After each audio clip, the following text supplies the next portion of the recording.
प्रणाम. काल गिरीश कुबेरांनी जी मुलाखत घेतली देवेंद्र फडणवीसांची, त्याच्यामध्ये देवेंद्र फडणवीसांनी एक विधान केलं की उद्धवचे म्हणजे ते उद्धवजींचे म्हणाले, उद्धवजींचे माझे संबंध हे इतके खराब नाहीत की आमच्यामध्ये संवाद होणार नाही, आणि ते असेही नाहीत की आम्ही जवळ किंवा पुन्हा एकत्र येऊ शकतो अशी शक्यता आहे. म्हणजे काय म्हणतात त्याला, त्यांचं जे काही चालू आहे त्याचं वर्णन मी असं करीन की हमी से मोहब्बत हमी से लढाई. आणि संजयनी त्याला जुजोरा दिला. तो का म्हणाला की महाराष्ट्राची अशी परंपरा आहे की राजकीय मतभेद असले तरी देखील वैयक्तिक संबंध हे चांगले ठेवण्याची परंपरा आहे, आणि ते उलट आहे, काही लोक मोडतायत, ते हीच परंपरा आहे. आणि या परंपरेचा एक मी महत्वाचा साक्षीदार आहे. आणि म्हणून माझं एक पुढलं विधान हे सर्व पक्षाच्या संघटनाच्या नेत्यांनी लक्षात ठेवावं. तुम्हाला हे नेते या पक्षातून त्या पक्षात, त्या पक्षातून त्या पक्षात गेलेले दिसतात, पण तुमची धावपळ होते. मी कार्यकर्त्यांना उद्देशून बोलतोय की अरे माझा नेता काल इकडे होता, आज इकडे गेला, आता तिकडे गेला, 3-3, 4-4 पक्ष बदलले, इकडे गेले, या नेत्याबरोबर होता, त्या नेत्याबरोबर गेला. अरे ते सगळे आतून एकच असतात. आधीपासूनच त्यांचे एकमेकाशी स्नेहसंबंध असतात, ऋणानुबंध असतात, आर्थिक हितसंबंध असतात. यार खूप मोठ्या प्रमाणावर आर्थिक हितसंबंध असतात. जसं शरद पवार या एका व्यक्तीचे कोणत्याही विधानसभेमध्ये साधारणतः 40 नातेवाईक असतात. किती? 40. आत्तापर्यंतचा इतिहास आहे. वेगवेगळ्या पक्षातून निवडून आलेले असतात, पण ते कुठून तरी कुठल्या तरी नात्यातून जवळच्या दूरच्या हे शरद पवारांचे नातेवाईक असतात, आणि शरद पवारांना ते नातेवाईक मानतात. आपल्याला कल्पना नाही ना, आपण भांडत बसतो. माझ्या आयुष्यामध्ये मी असंख्य नेत्यांच्या, माझं वावरणं जास्त करून नेत्यांमध्ये असतं किंवा 90%, पण 10% जे बेवकूफ, मूर्ख, महामूर्ख, बेअक्कल, अक्कल शून्य असे जे कार्यकर्ते असतात ना सगळ्या पक्षांचे, संघटनांचे, त्यांचं सोशल मीडियावर शिवीगाळ करणं एखाद्या नेत्याला किंवा एखाद्या व्यक्तीला एखाद्या स्टेटमेंटवरून वगैरे हे मी पाहतो. मला माझे हे दाखवतात की सध्या याच्या विरुद्ध हे असं चालू आहे, तसं विरुद्ध चालू आहे. पूर्वी पण पाहिलं ना मी, तर मी तुम्हाला सांगू की सर्व नेते अपवाद अगदी थोडे वगळले तर आतून एकमेकाशी बांधलेले असतात. नातं असतं त्यांचं, रक्ताचं नसतं, पण हितसंबंधाचं असतं. एकमेकाला आज ना उद्या एकमेकांची गरज लागेल हे त्यांनी गृहीत धरलेलं असतं, आणि संबंध तोडून टाकणं हे कार्यकर्ते करतात. मार खातात, इव्हन त्यांचे मर्डर होतात किंवा एक दुसऱ्यांचे मर्डर करतात, आणि नेते एकत्र असतात. ह्याची किती उदाहरणं सांगू तुम्हाला. आता एकनाथ शिंदेंना किती शिवीगाळ करतो आमचा संजय, करतो करीन. पण हाच संजय माझ्याच फोनवरून एकनाथ शिंदेंशी जेव्हा बोलतो तेव्हा 2 मित्र बोलत असतात. इव्हन मी तुम्हाला एकदा सांगितलं की त्यांना एवढं पण सांगितलं होतं की तुम्ही जर मुख्यमंत्री होत असाल तर मी सुनीलला पाठवतो. आणि एकनाथ शिंदेंच्या बंडाच्या बाबतीमध्ये मी नेहमी सांगत आलो, पुन्हा एकदा सांगतो की हा तुमचा संजय राऊत आणि मिलिंद नार्वेकर यांचा फार मोठा रोल आहे, त्यांच्या बाजूने रोल आहे. उद्धवचा घात करायचा त्यांना होता, आणि उलट आहे की एकनाथ पुरेसा हिम्मत उत्साह दाखवत नाहीयेत, इनिशिएटिव्ह घेत नाही, याच्यामुळे बेकरार कोण होतंय? फडणवीस होते. फडणवीसांचा हा उद्गार होताच की एकनाथ शिंदेने आता वेळ नाही घालवायला पाहिजे, त्याने आता वेळ घालवला तर वेळ निघून जाईल. आणि हा निरोप मीच दिला होता त्यांना की आता घाई करा, तुमच्या बाजूने आहेत ना 25, उरलेली 20 ते द्यायला तयार आहेत फडणवीस, तुम्ही आता बंड करा. आणि हे संजयनी निरोप दिलेले आहेत, माझ्या माध्यमातून दिले. तू एकनाथला भेटला असं सांग त्याला म्हणून तो वेळ नको घालू, वाटला वेळ निघून चालली आहे, हवा कमी होतीये. त्यामुळे हे सगळं वरचं आहे ना, हे खोटं असतं. नेते आतून एकच असतात. त्यामुळे फडणवीस जे म्हणाले त्याचं मला अजिबात आश्चर्य वाटलं नाही. किंवा तुम्हाला मी आता उद्धव हाच विषयावर 2 गोष्टी सांगतो, आणि मी सांगतो म्हणजे तुम्ही लक्षात घ्या की माझा सोर्स तुम्हाला माहिती आहे. आणि तो किती निकट आहे उद्धवच्या हेही तुम्हाला माहिती आहे. त्यामुळे लक्षात घ्या की ज्यावेळेला उद्धव आजारी होता, हॉस्पिटलमध्ये होता, त्या संपूर्ण काळामध्ये सर्वाधिक व्हिजिट विरोधी पक्षनेते त्यावेळेला असलेल्या देवेंद्र फडणवीसांनी उद्धवला केले. वहिनींना विचारा, मी तर डायरेक्ट वहिनींची साक्ष काढतो, रश्मी वहिनींची. रोज रोज रोज एक फोन देवेंद्र फडणवीसांचा, उद्धव कसा आहे, उद्धवजी कसे आहेत या असं विचारण्याकरता रोज संध्याकाळी रात्री वहिनींना देवेंद्र फडणवीसांचा असायचा. जरी त्यावेळेला ते फेसबुक लाईव्ह वरून चेष्टा करायचे, हे सरकार अस्तित्वातच नाही, हे मंत्रालयातच जात नाहीत, बऱ्याच गोष्टी बोलले की नाही ते. पण उद्धवजींची काळजी त्यांच्या सहकारी नेत्यांनी जेवढी घेतली नाही, किंवा डॉक्टरांशी बोलून माहिती घेणं डे टू डे, किंवा सगळं व्यवस्थित होत आहे ना, याच्यातून कधी बाहेर पडतील ही काळजी दाखवणं, हे कोण होते? देवेंद्र फडणवीस होते. आणि देवेंद्र फडणवीसांनी हे ते ठीक आहे, त्यांचे अंटरपंटर आजूबाजूचे काय बोलतात आणि काय करतात, किंवा उद्धवचे आमचा संजय वगैरे काय बोलतात त्याच्यावर जाऊ नका. इव्हन संजयचं पण मी सांगितलं तुम्हाला, संजयचे सगळ्या मुख्यमंत्र्यांशी मनोहर जोशी सोडून अत्यंत उत्तम संबंध होते. तो कोणाची दलाली करत नाही, कोणाची मध्यस्थी करत नाही, कोणाची कामं नेत नाही. पण राजकीय कामं असतात त्याच्याकडे, आणि मुख्य उद्धवला मदत करण्यासाठी, उद्धवचे हितसंबंध जपण्यासाठी अनेक मुख्यमंत्र्यांची त्यांनी मदत घेतलेली आहे. विलासराव, कुठल्याही मुख्यमंत्र्यांनी त्याचा फोन उचलला असं कधी झालेलं नाही, कधीच झालेलं नाही. किंबहुना सगळ्या मुख्यमंत्र्यांच्याकडे असं पण आहे थोडंसं की संजय राऊतचा मित्र म्हणून मला जेवढी व्हॅल्यू आहे तेवढी ती मी स्वतंत्र एक पत्रकार म्हणून आहे, ही पण सत्य मला मान्य करायला पाहिजे. याचं कारण संजयला सांगणं, समजावणं कधीतरी हे पण मी करू शकतो असं त्यांचा विश्वास आहे. पण तेही डायरेक्ट त्याच्याशी टचमध्ये असतात. पण मी सांगतोय त्या एक 2-3 उदाहरणं देतो तुम्हाला की फडणवीस उद्धवची काळजी करत होत्या. एक लक्षात ठेवा की मनोहर जोशींनी जेवढी शिवसैनिकांची कामं केली नाहीत तेवढी त्यांनी विरोधी पक्षातल्या लोकांची केली. म्हणजे आमच्या वसंत डावखरेच्या 50 लोकांना त्यांनी 10% फ्लॅट दिले, आणि मातोश्रीवरच्या कर्मचाऱ्यांपैकी फक्त एका ड्रायव्हरला त्यांनी फ्लॅट दिला 10%चा, बाकीच्यांना नाही दिले. असंच करतात हे लोक, आणि तुम्हाला कधीच कळणार नाही. तुम्ही एकमेकाची डोकी फोडता, एकमेकाला शिव्या घालतात, तुम्ही बदनाम होता, कार्यकर्ते आपसामध्ये झुंजतात, राडे होतात ना हे शाखांमध्ये इकडे तिकडे वगैरे. तर मला ते सगळे महामूर्ख वाटतात, बेअक्कल वाटतात. अरे तुमचे नेते एकत्र बसलेत, तुमचे नेते एकत्र बसले. याचे 2-3 धक्कादायक उदाहरण मी तुम्हाला एवढ्या करता सांगतो की माझ्या डोळ्या देखत ते घडलंय. हो, बाळासाहेब ठाकरे माझ्या घरी जेव्हा यायचे तेव्हा त्यांची कोणाशी तरी एखाद्या मोठ्या माणसाशी भेट करून देणं हेच माझं कर्तव्य होतं, काम होतं. आणि हे नारायण राणे वगैरे, नारायण राणेंनी स्वतः मला एकदा सांगितलं की ते म्हणाले की तुमच्या चेंबूरच्या घरी ज्या वेळेला बाळासाहेब यायचे त्यावेळेला बाहेर तुम्ही स्टूलं मांडून ठेवायचे इकडून तिकडून आणून, आणि त्या स्टूलावर मी असायचो बसलेलो, कारण मी त्यांचा बॉडीगार्ड होतो त्यावेळेला. असं त्यांनी त्यांची आठवण दिली. म्हटलं मला नाही आठवत, तो मला तुम्हाला बघितल्याचं पण नाही आठवत, त्यावेळेला तुम्ही माझ्या नोंदीतच नव्हते, मी फक्त मुख्य नेत्याच्या बरोबर असतो. तर त्यावेळेला आमच्या घरी डॉक्टर दत्ता सामंत थोड्या वेळात यायचे, आणि बाळासाहेब आणि दत्ता सामंत यांच्या अनेक बैठका माझ्या घरी चालायच्या, कारण त्यांना दोघांना मिळून एक पक्ष काढायचा होता. आणि कामगार आघाडी ही जी कल्पना दत्ता सामंतनी पुढे राबवून जो पक्ष काढला तो बाळासाहेबांनी दिलेली सूचना होती त्याला. आणि त्याच्याबरोबर कधी कधी डॉक्टरबरोबर भूषण पण यायचा, त्याचा मुलगा, त्याच्याशी बाळासाहेब लढीवाळपणे बोलायचे. आमच्या कुटुंबातही ते खूप असं मिक्स होऊन हे करायचे. आम्ही अर्थात तसेच संबंध आमचे त्यांच्याशी होते.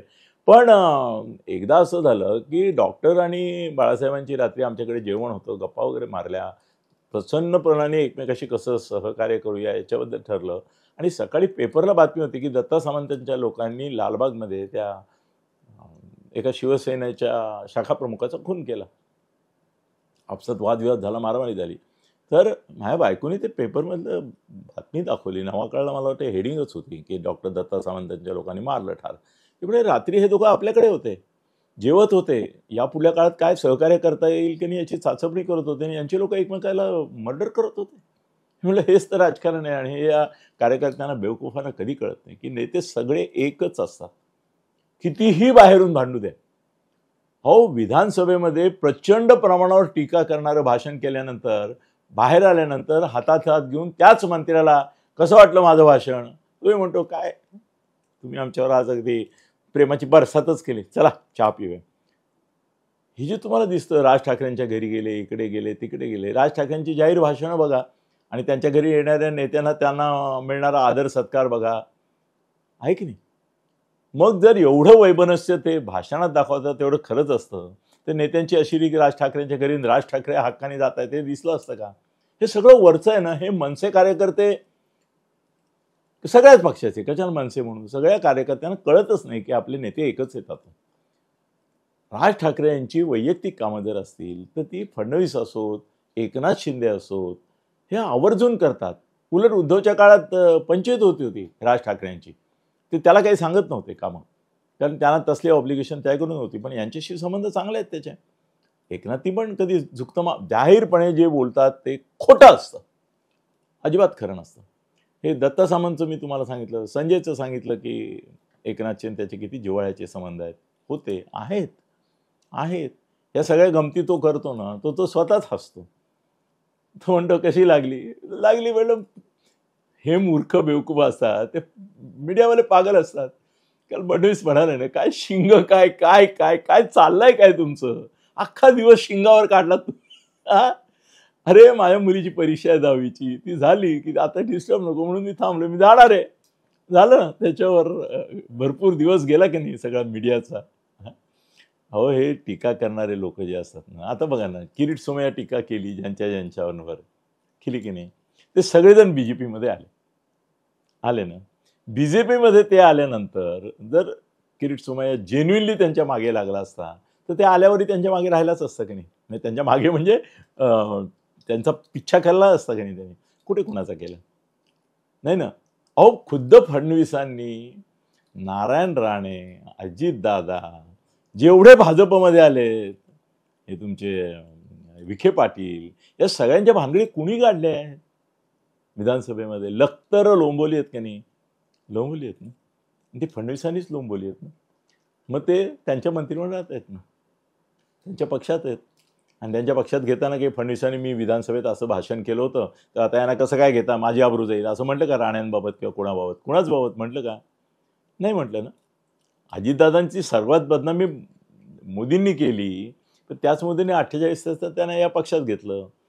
जे लोक मधल्या 2 दिवसामध्ये अजितदादांवर चढले असतील त्यांची थोबाड काय झाली असतील. अरे मोदी म्हणाले म्हणून आम्ही 2 दिवस रिव्ह ओढत बसलो आणि त्याने तर त्याला उपमुख्यमंत्री केला. हे असंच असतं. आजही मी सांगतो तुम्हाला की संजय राऊत शहांवर टीका करतो. हां ठीक आहे, शहांशी त्याचे नाही बरं का वैयक्तिक काही देणं घेणं नाही, फोडणं नाही, काही नाही, पण मोदींशी वैयक्तिक संबंध आहेत. मी तुम्हाला चॅलेंज देतो की समजा मी आता बाजूला बसलोय आणि मी त्याला म्हटलं की मोदी साहेबांशी तू असा एक मुद्दा त्यांच्यापर्यंत पोहोचवावा असं मला वाटतं. Believe me, he can pick up the phone and talk to PM. CM तर करतातच, ते करतोच तो, पण PMशी बोलू शकतात. फार तर त्यावेळेला अवेलेबल नसतील तर नंतर त्यांचा फोन येईल. मोदींनी कधीही संजय समोरून आल्यानंतर त्याला प्रेमाने असं जवळ घेऊन थोपटलं नाही. त्याला कैसे हो, जोर से चल रहा है, चलने दो जरूरत है असं म्हटलं नाही. असं नाही. संजय संजयच्या घरी जेवण असतं ना, त्याला ज्यांना तो शिव्या घालायचा पूर्वी, आता ते त्याचे मित्र आहेत. तर त्यावेळेला मुलायम सिंग, नंतर हा अखिलेश, मायावती. अहो असा कोणत्या पक्षाचा कोणी देशातला नेता नव्हता की जो त्याच्याकडे जेवायला येत नाही. वर्षातून एक पार्टी असते त्याची मोठी, त्या पार्टीला सगळ्या पक्षाची लोक येतात, प्रेमाने जेवतात, सगळं एकमेकाशी. अहो जेवणं दिल्लीत रोजच संसदेचं अधिवेशनाच्या काळात चालू असतात, सगळे एकत्र बसतात. आपल्याकडे एक म्हण आहे ना, एकत्र जेवा म्हणजे तुमचं ऐक्य राहील. हे सगळे एकत्र जेवतात, ते पिणारे असतात, ते पितात, पण अजिबात यांचं आपसत वैर नसतं. आणि त्याचमुळे तुम्हाला आश्चर्य वाटते की अरे काल ते एवढ्या शिव्या घातल्या आणि आज कसे एकत्र आले. याचं कारण हे लोक शहाणे असतात, चतुर असतात, बुद्धिमान असतात, व्यवहारी असतात आणि त्यांना हे बायफर्केशन अत्यंत उत्तम रीतीने जमलेलं असतं. सार्वजनिक जीवन आणि खाजगी जीवन, खाजगी हितसंबंध, स्नेहसंबंध, ऋणानुबंध आणि सार्वजनिक व्यासपीठावरून एकमेकाविरुद्ध घेतलेली भूमिका, एकमेकाविरुद्ध सार्वजनिक व्यासपीठावरची भूमिका ही सार्वजनिक करता असते, लोकांकरता असते, अनुयायांकरता असते, कार्यकर्ता असते, ज्यांना हे पक्के 100% चित्तिया समजतात. मी बघत होतो जरा सौम्य शब्द पण मला संजयच्या शब्द होते, त्यांना चुतिया समजतात आपल्याच कार्यकर्त्यांना, ते मूर्ख आहेत. उठतील त्याला, त्यांनी गदारोळ उठवल्याशिवाय शेवटी आपलंही महत्त्व वाढत नाही. त्यामुळे त्यांना आवडतं ते आपले मूर्ख कार्यकर्ते कसे, आपण एकच आहोत आतून.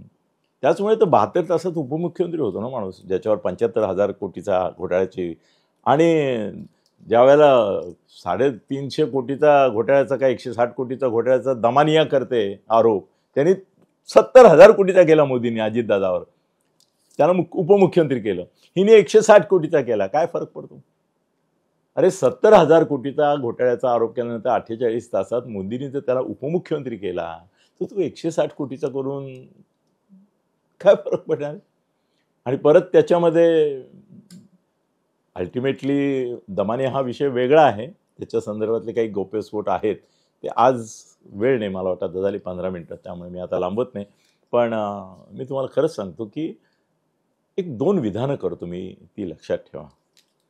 उद्धव ठाकरे हा फडणवीसांचा 12वा गडी आहे, बरोबर आहे ना रे? क्रिकेटमध्ये एक 12वा गडी असतो ना, कुणी रिझर्व्ह प्लेअर, म्हणजे तो कुणी पडला, काही जखमी झाला, हे झाला, तर तो खेळायला येतो, व्यवस्थित रेग्युलर खेळाडू म्हणून खेळतो. फिल्डिंगला असतो. अच्छा, बॅटिंग आणि बॉलिंगला नसतो का? अच्छा, ओके ओके. नाही, मग आमचा हा 12वा खेळाडू म्हणालो मी, मला जास्त माहिती नाही, आमच्या लोकांना जास्त माहिती, पण हा त्यांचा राखीव गडी आहे. कशाला सगळ्याला दुखवतील? तुम्ही बघा, सूरज चव्हाणला इतके दिवस जामीन मिळत नव्हता, त्याचं कारण त्याच्यावर ज्यांनी छापा टाकले त्या लोकांनी लावून धरलं होतं कोर्टामध्ये प्रकरण की याला जामीन नका देऊ. असं काय झालं गेल्या 8 दिवसामध्ये की सूरज चव्हाणला तुम्ही कोर्टाचं हे काढून बघा ना, एक तकलादू विरोध असतो ना की नका नका देऊ जामीन, हो नका हो देऊ, नका हो देऊ, बरं देताय का, द्या. कसं मिळालं जामीन? हा उपकारच आहे आदित्यवर. आदित्यचा पार्टनर आहे सूरज चव्हाण सगळ्या आर्थिक घोटाळ्यांमध्ये आणि व्यवहारांमध्ये, पण हे उपकार झाले ना. शेवटी सरकारी वकील ज्या भूमिका घेतात ना, त्या वरतून आलेल्या इन्स्ट्रक्शनवरच घेतात.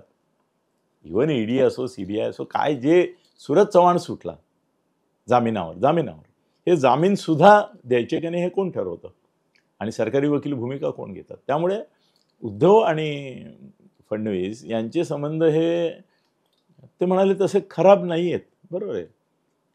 आणि ते म्हणाले की आत्ता आमचा विचार नाही आहे असं काही जवळ येण्याचा किंवा काही हे करण्याचा, तेही खरं आहे. पण याला सगळ्याला पण किंतु परंतु असतो. टर्म्स अँड कंडिशन लागू त्या असतात की ज्यावेळेला आमचे हितसंबंध एकमेकाशी निगडीत असतील त्यावेळेला आमचे खराब संबंध तर नाहीच आहेत, पण जे आता थोडासा मध्ये गॅप आहे ती भरायला काहीच लागत नाही. एक पैसा ही अशी गोष्ट आहे की जगामधली कोणतीही गॅप ती भरून काढते. आर्थिक हितसंबंध ही एक गॅप अशी आहे की जी आर्थिक त्याच्यामध्ये हे टाकली की भरून निघते, आणि राजकीय हितसंबंध पण असतात. त्यामुळे फडणवीस अत्यंत खरं बोलले. त्यांच्या मूर्ख फॉलोअरना आणि उद्धवच्या पण बेअक्कल कार्यकर्त्यांना कळत नाही, ते एकमेकांचे जीव घेतात, एकमेकांना मारतात, शाखांवर हल्ले करतात. एकनाथ शिंदे उद्धव शिंदे एकमेकाशी बोलत नाहीत, हे खरं आहे. त्यांचं एकमेकाशी असं फडणवीसांचं जेवढं उद्धवचं आहे तसं काही नातंबीतं नाही आहे, अप्रत्यक्ष पण नाही, हे पण नाही. पण मध्ये भाजप आहे ना, भाजपनी जर उद्या कालाकांडी केली तर काही होऊ शकतं. आणि शेवटी असं आहे की कालपर्यंत सगळे एकत्र असतात ना, त्यावेळी एकत्र मिळून जेवलेले असतात, हो सगळ्या प्रकारचं जेवण खाल्लं पिलेलं असतं एकत्र. त्यामुळे प्रत्येकाला एकमेकाची सगळी गोष्टी माहिती असतात. ती माहितीसुद्धा एकमेकाला आहे हे त्यांना माहिती असल्यामुळे देखील एकमेकाला सांभाळून घ्यावं लागतं. कोणीच धुतल्या तांदूळासारखा नसतो, सगळे एका माळीचे मणी असतात. त्यामुळे फडणवीस जे बोलले ते त्याच्या कार्यकर्ते, फडणवीसच नाही, उद्धवच्या राजचे कार्यकर्ते तर भयंकर डोकी फोडतात एकमेकांची म्हणजे दुसऱ्या पक्षांचे. त्यांना माहिती पाहिजे की आपण एवढे तीव्रतेने असं जहरी पद्धतीने बोलतो. प्रत्यक्षात हेच नेते राजसाहेबांच्या घरी येतात, जेवण करतात, आधारात तिथे घेतात, त्यांच्या गुप्त गप्पा होतात, ते मला बाप जन्मात कळत नाही ते काय बोलले तिथे, नाही का? तर त्यामुळे कोणत्याही नेत्याच्या अनुयायांनी डोकं शाबूत ठेवावं, आणि आपले नेते सगळे एकच आहेत. त्यांची नावं वेगवेगळी असली तरी जसं रावणाला 10 तोंड होती पण शरीर एक होतं, तसे 10 नेत्यांचं एकच शरीर असतं आणि त्याच्यामध्ये वाहणाऱ्या ज्या रक्तवाहिनी आहेत त्या आर्थिक हितसंबंधाच्या, राजकीय हितसंबंधाच्या असतात. म्हणजे हे डोकं फोडून मारामाऱ्या होणार नाहीत. माझ्याकडे असे प्रचंड किस्से की ज्याच्यामध्ये कार्यकर्त्यांनी जीव घेतले एकमेकाचे आणि ते नेते माझ्या घरी बसलेले होते एकत्र. धन्यवाद.